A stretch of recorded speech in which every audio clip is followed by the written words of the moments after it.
considero unha das privilexiadas que se apuntou ao sorteo de casas da Pinería como persoa menor de 35 anos que non chega a un nivel de ingresos anuais que creo que o todo está en 20.000 euros como única, non? Unidade de seguridad dunha sola persoa.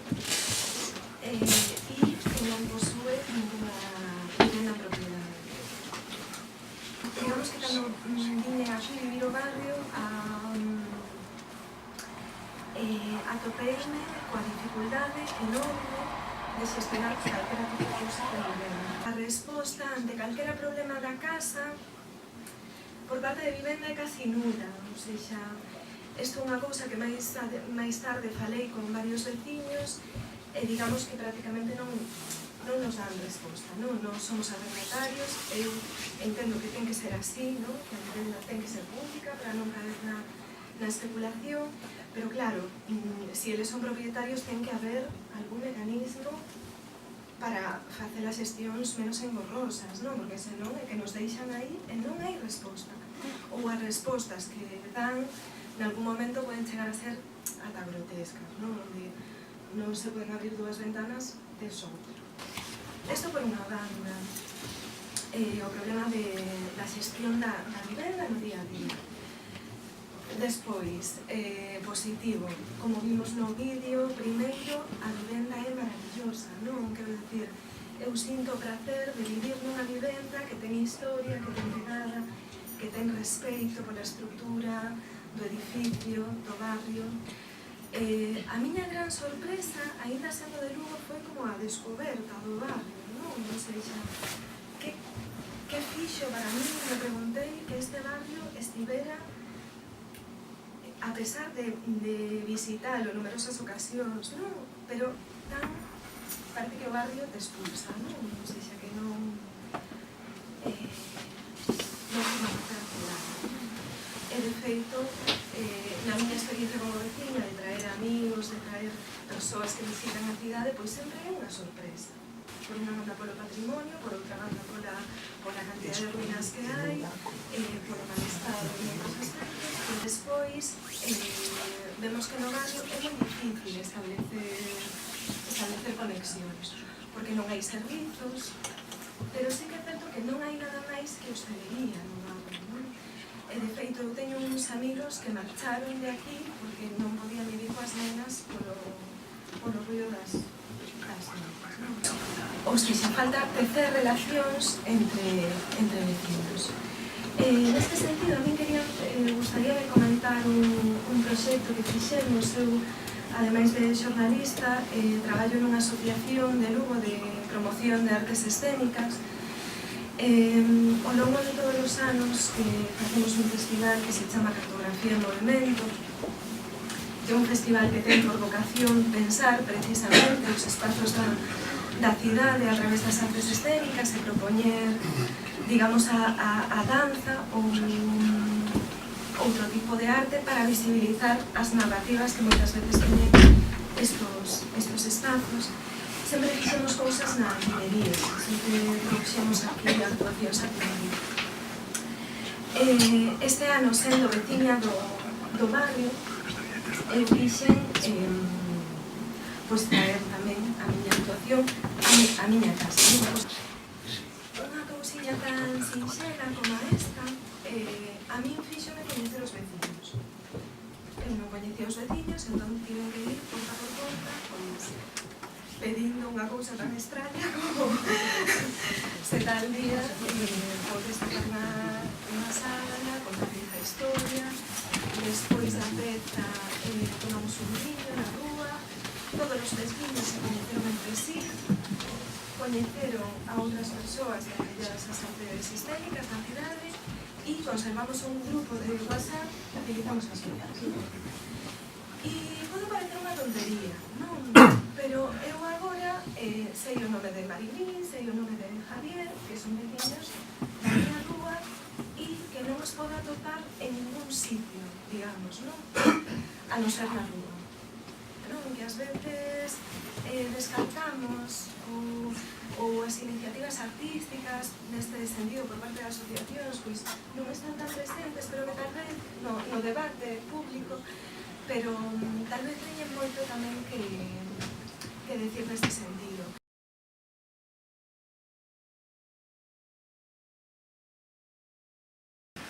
Levo 13 anos neste proxecto que non vai a chegar ao final.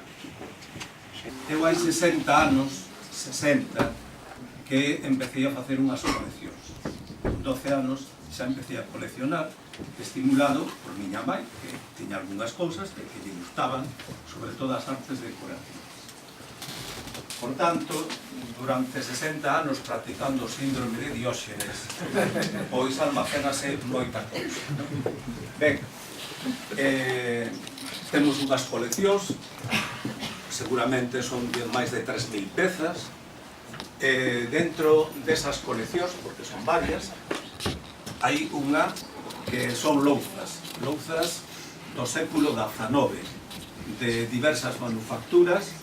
O grosso máis importante de Pigman e compañía, la Cartuja de Sevilla, unhas 1.300, 1.400. Despois hai sargadelos, hai algunhas manufacturas tamén españolas, como Valdemorillo de Madrid, as dúas que había en Cartagena, e despois tamén hai louzas inglesas, porque aí é onde está a orixe das louzas estampadas. Estivo exposta no Museo do Pobo Galego, no Salón Real, no ano, me parece que foi 96. Foi vista por unhas 11.000 persoas, según das estadísticas que me pasaron, foi Isaac Díaz Pardo. Entón, Isaac Díaz Pardo foi 2 veces, e entón pediume si unhas pezas podían estar expostas en Sargadelos, na Casa de Administración de Sargadelos, tamén durante o verán, e o ano seguinte dixenlle que sí, e ali estiveron. O Museo de Lugo nunca me pediu nada.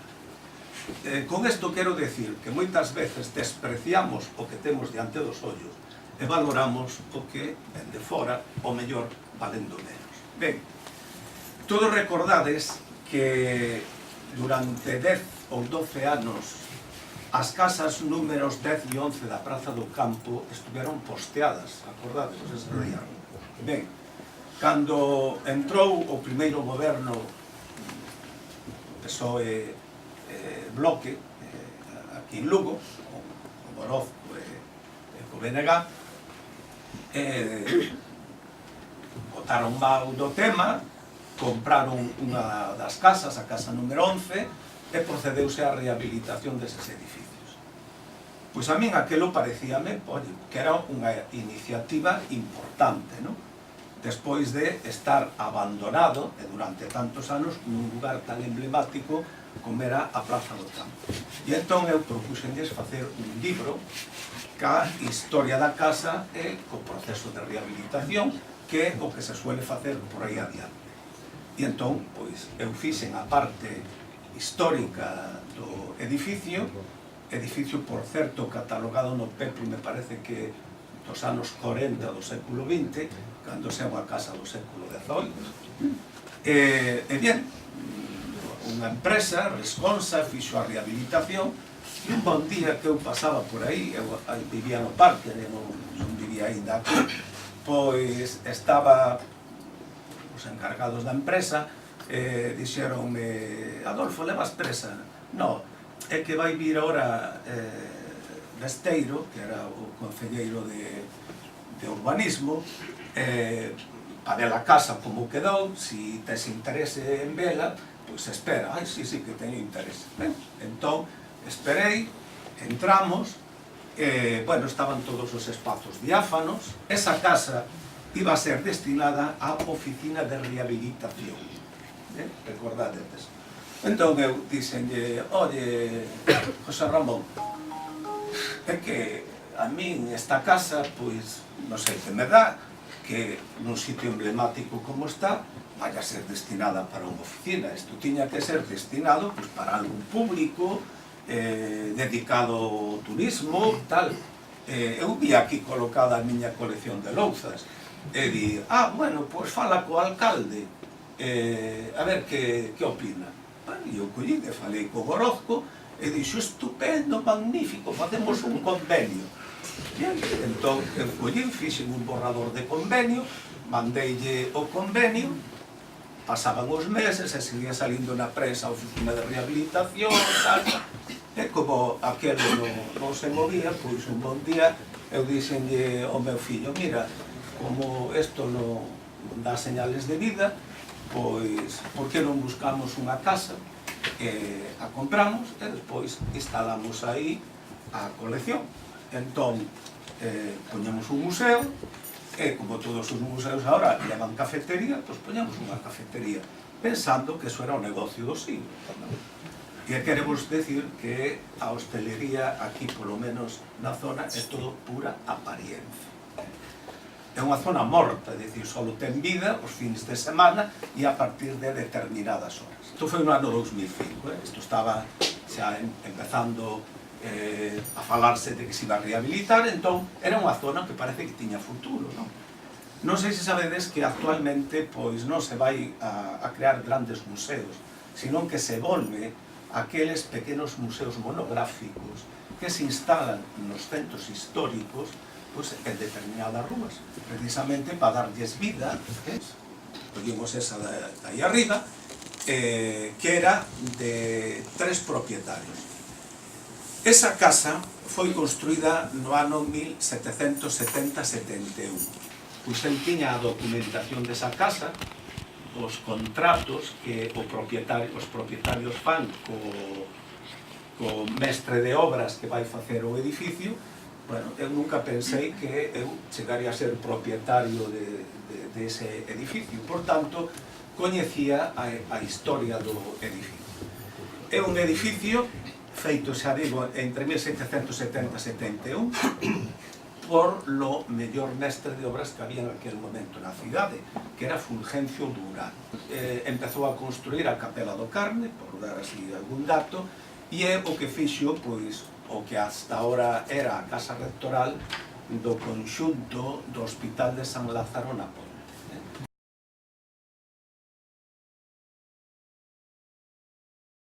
Cando a principios do século XX o meu bisavó Eugenio vivía ca súa muller Concepción na Praza Maior, tiña unha carbonería, fueron 4 fillas, non? A última delas, Marina, durante o parto, morreu miña bisavoa, entonces o meu bisavó Eugenio non se viu capaz de sacar adiante a 4 nenas. Vai tamén polos modelos de masculinidade, un pouco é unha historia urbana, pero é unha historia social e unha historia da cidade, non? Entón, que fixo o meu bisavó Eugenio? Pois a Marina, a última que naceu, con uns coñecidos que tiña, mandou a emigración a Argentina. Nunca máis volvemos vela, sabemos que morreu hai 20 anos, porque de cando acabou 25, xa máis de 25, mandaban cartas, pero nunca volvemos a saber dela. Despois das outras 3, unha delas se foi cunha familia que servía ao lado do asilo de San Roque, que esa foi a miña abuela Blanca, e consecuencia desa infancia que tuvo sempre foi moi beata, moi religiosa, non? E nos inculcou tamén a todos na familia eses valores. Outra delas, que se chamaba Lita, quedou con meu bisavó, polo que sabemos tamén do pouco que se falaba na familia. Meu bisavó era algo da política e estaba na Fronte Popular, non? Polo que sabemos despois moi andando os anos.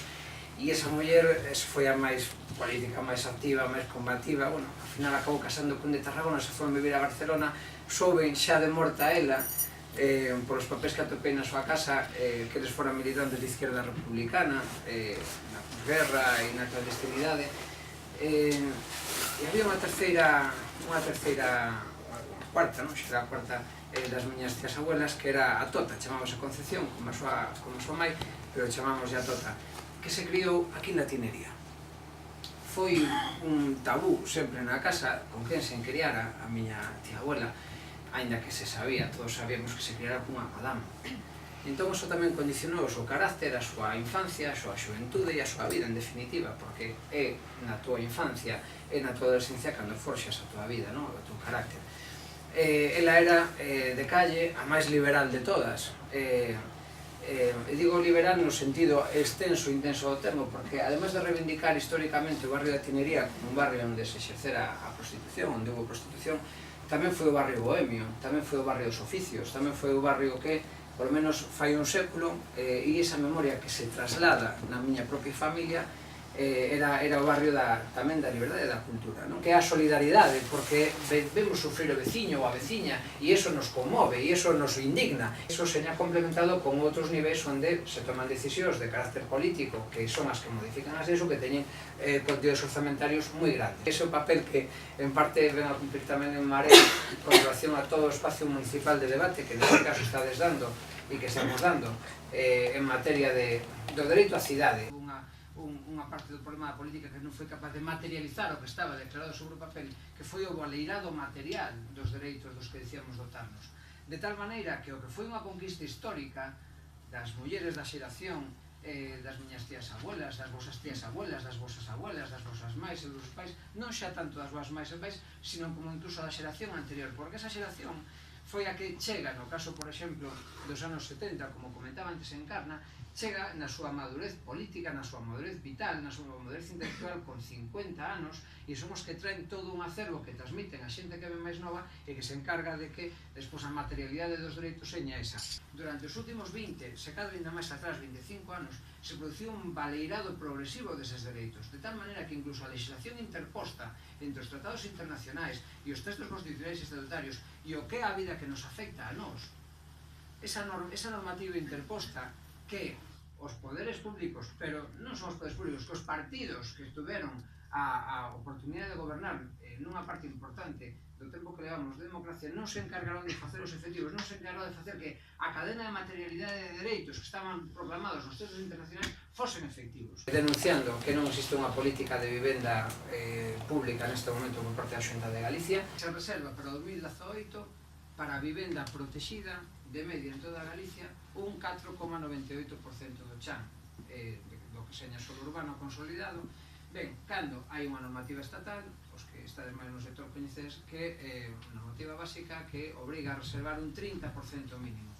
De tal maneira que a Xunta de Galicia, por medio dunha norma que excepciona na propia lei do solo, dice, bueno, excepcionalmente se poden establecer porcentaxes menores. Esa excepción está sendo utilizada como regra para que no mercado da vivenda, a vivenda que se edifica na vivenda privada, pois haxa unha preeminencia de toda a vivenda libre, sin control de ningún tipo de fronte, a vivenda protegida. A crise económica, que non a crise de dereitos, porque a crise de dereitos non pasou, porque se aproveitou unha crise económica e unha situación de recesión económica para expropiar as maiorías sociais de dereitos que antes tiñan, que incluso por lo menos tiñan proclamados formalmente, ainda que non estuvesen todos materializados. E estou pensando, por exemplo, en reformas laborais, estou falando, por exemplo, en reducción de prestacións de carácter sanitario. Por certo, aquí Marisé ou Bernardino saben perfectamente de como nun momento máis feble da crise se atacou os máis vulnerables co decreto de garantías de prestación sanitaria mínima, expulsando do sistema sanitario público a determinados colectivos por non estar estación, por exemplo, regular, unha suba dos alugueres que non está sendo paliada pola Xunta de Galicia, nin por medio de ningún bono de aluguer social, nin de unha política integral de aluguer que dé lugar a un mantemento de precios, se están disparando, co cal a necesidade de renta familiar necesaria para poder acceder a esos alugueres está facendo tamén situacións de grande dificultade a moitas familias para chegar a fin de mes. Se podía utilizar o parque público de vivendas que existe, por exemplo, neste mesmo barrio, para todas elas poñelas en aluguer, e non está sendo, os que a xente que vives aquí sabedes que non está producindo. Cal foi a función do Banco Malo, a función do Sareb durante a crise? É dicir, comprar, o sea, transferir activos ou que eran os activos que eles chamaban tóxicos, que é unha forma moi eufemística de decir como os bancos se quedaron a rapiña con todas as casas que en moitos casos xa estaban casi completamente pagadas ou parcialmente pagadas polos seus anteriores propietarios, se quedan con eles o Banco Malo para que? Para sacalos do mercado. Con que finalidade? Que non caigan os precios. De tal maneira que a propia función do Banco Malo tuvo, entre outras cousas, manter un nivel tanto de precio de venta como de precio de aluguer. Sin embargo, hai un parque de vivenda baleira que non está sendo utilizado para, por exemplo, ponerlo en aluguer de tal maneira que os precios por lo menos non se disparen, se manteñan, ou, porque non aspirar a iso, a que vayan a baixa para que a xente poda acceder en condicións razonables a isto. No caso das políticas de vivenda en propiedade, rexeitar que ante unha normativa que establece un marco de vivenda protegida de alrededor do 30%, se utiliza unha norma excepcional para que a regla sexa manter a autorización de vivenda protegida por baixo do 5% para este ano 2018. Foi publicado no DOGA fai 2 días. Ben, remato dando vos as gracias a todas as persoas que fixestes posible esta xornada da que levamos aprendido moito e da que levamos tamén moitos deberes na carpeta. Moitas gracias.